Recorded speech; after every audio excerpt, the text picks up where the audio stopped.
स्यान्डविचको craving भएको छ भनेदेखि राधे राधेको स्यान्डविच ओक्लकमा गएर स्यान्डविच खान सकिन्छ। यहाँ स्यान्डविच डिफ्रेन्ट किसिमका स्यान्डविचहरू र साथसाथै अरू खानेकुराहरू पनि पाइन्छ।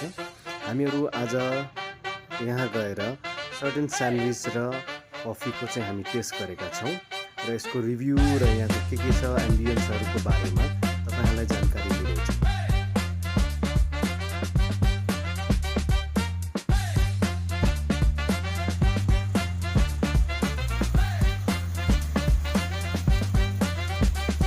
हेलो गाइस, आज हामी यहाँ स्यान्डविच ओक्लकमा आएका छौँ। हामीले यहाँ अर्डर पनि गरिसकेका छौँ। एउटा grill cheese sandwich with jalapeno, एउटा sandwich with bacon and jalapeno, अनि दुईवटा americano. Let's see how it will be. Hello guys, हाम्रो कफी आइसकेको छ। Let's see how it test.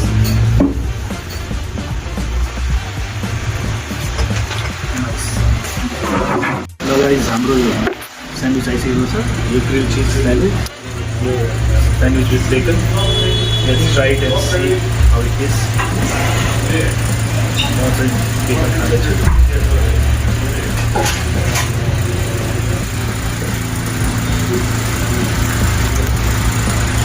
Test प्रोफाइलहरू केही छ कि त्यसमा? केही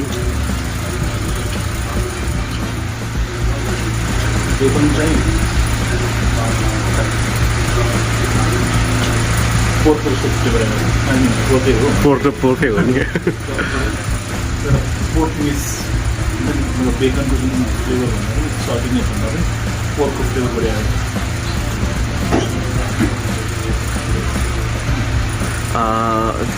1 to 10 मा कति जति चाहिँ होला यसको रेटिङ गर्दाखेरि?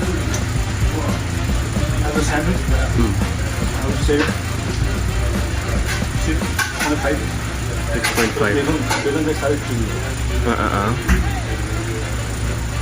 Bacon sandwich 5. ओके, एभरेजमा गयो हाम्रो यहाँ चाहिँ आज। Sandwich चाहिँ फ्लेभर सस। अनि साइड डिसहरू केही छ कि त्यसमा? साइड डिसमा फ्राइज छ। फ्राइज छ। Good flavour.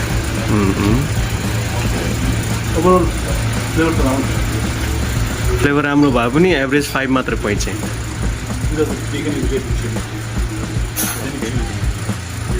अब नेक्स्ट टाइम हाम्रो अर्थमा पनि ट्राई गर्छौँ र अर्को पनि रिभ्यू दिन्छौँ।